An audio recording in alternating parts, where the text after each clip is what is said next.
en fait, on parle d'élection. Moi, je pense qu'il n'y aura pas d'élection en 2024. Il y aura un référendum. C'est un référendum contre le régime. Ce n'est pas la situation du Sénégal est dans un état tellement chaotique.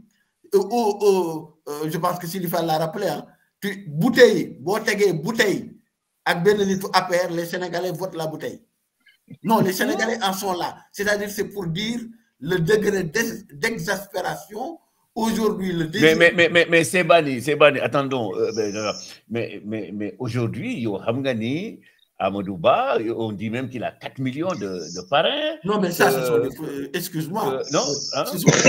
Mais il y a Carloni, Macky Sall, environnement beaucoup créé. Amadouba pour sortir même dès le premier tour. Hein? Mais il n'y a jamais... Mais j'ai envie de dire, ce qu'ils sont en train de nous vendre, c'est des foutaises. Comment 4 millions de parrains? Il suffit de voir, mais il suffit de voir les élections passées et la dernière élection qui s'est tenue législative. Tu as vu la bérisena du parti ici en Europe, mais ils ont été laminés. Comment veux-tu que ces gens-là aient 4 millions de parrains ou dans les rêves? Oui. Et d'ailleurs, moi, je dénonce là l'irresponsabilité des journalistes, de certains journalistes, parce que, tu sais, quand on est journaliste, le journaliste, il doit vérifier quand même l'information. Quand il y a quelqu'un qui vient me dire, j'ai 4 millions de parrains, en tant que journaliste, je lui dis, j'aimerais que tu me donnes le fichier. Moi, en tant que journaliste, je vais vérifier le fichier et recouper pour voir si je ne vais pas publier effectivement les personnes qui ont parrainé, mais le devoir d'information du journaliste, c'est de dire, vous m'avez, c'est du déclaratif.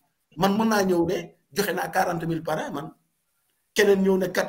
En fait, c'est du déclaratif. Or, le journaliste qui doit publier, puisqu'on est dans le cadre d'une élection qui est importante, dont les enjeux sont importants, où les Sénégalais doivent pouvoir faire un choix. Donc, il n'y a pas de place pour la déstabilisation ou la manipulation. C'est valable pour l'opposition, c'est valable pour l'opposition. Amga tant de parrains, danga le fichier aux journalistes. En tout cas, les journalistes doivent, même quand on écrit, dire le journal, nous, en tant que journalistes, on a reçu une déclaration de tel parti politique affirmant qu'il aurait, entre guillemets. Ça veut dire qu'on a repris, on ne souscrit pas. On ne peut pas dire tel a donné, la femme de Amadouba a donné 375. Qui peut le vérifier? Mais c'est banni. Qu'est-ce qui peut être dans la tête de Macky Sall aujourd'hui, à la veille, à quelques mois de cette présidentielle? Eh bien, je vais te le dire, ce qu'il y a dans la tête de Macky Sall, c'est très clair.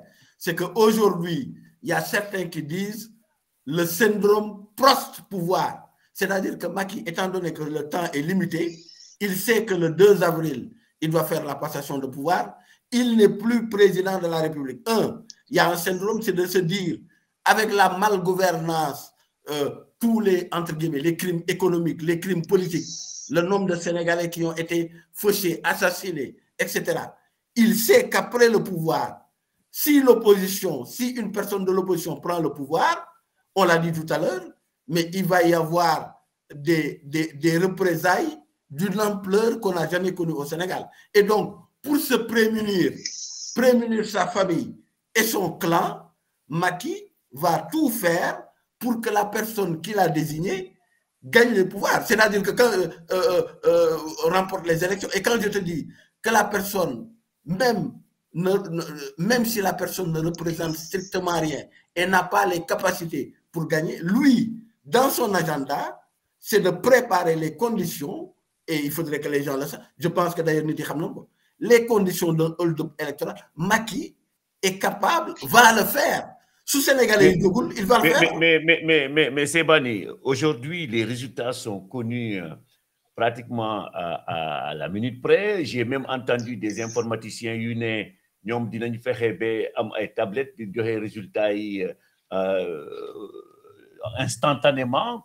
Comment on a eu voir ni d'abord, exemple, c'est là, en 2019, l'élection présidentielle, quand les résultats sont sortis, tu as vu que les résultats, en fait, le soir, il y avait des tendances au niveau de Dakar, des grandes régions, etc.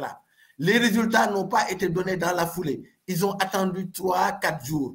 Dama lay wax le programme élection yi, le soir du 25, les résultats ne seront pas donnés. Qu'est-ce qu'ils vont faire? Dans toutes les grandes villes, Dakar, la diaspora, etc., il va y avoir un raz-de-marée. Ñoom, ils vont dire, ils vont attendre 24 heures, 48 heures, 72 heures, le temps de compiler les résultats dans certaines zones, les zones du Nedduko Bandoum, pour dire il y a eu un rattrapage, on a eu 200 000 à Matam, on a eu 195 000 à Podor. Tu vas voir des chiffres que tu n'as jamais vus depuis que le Sénégal est Sénégal.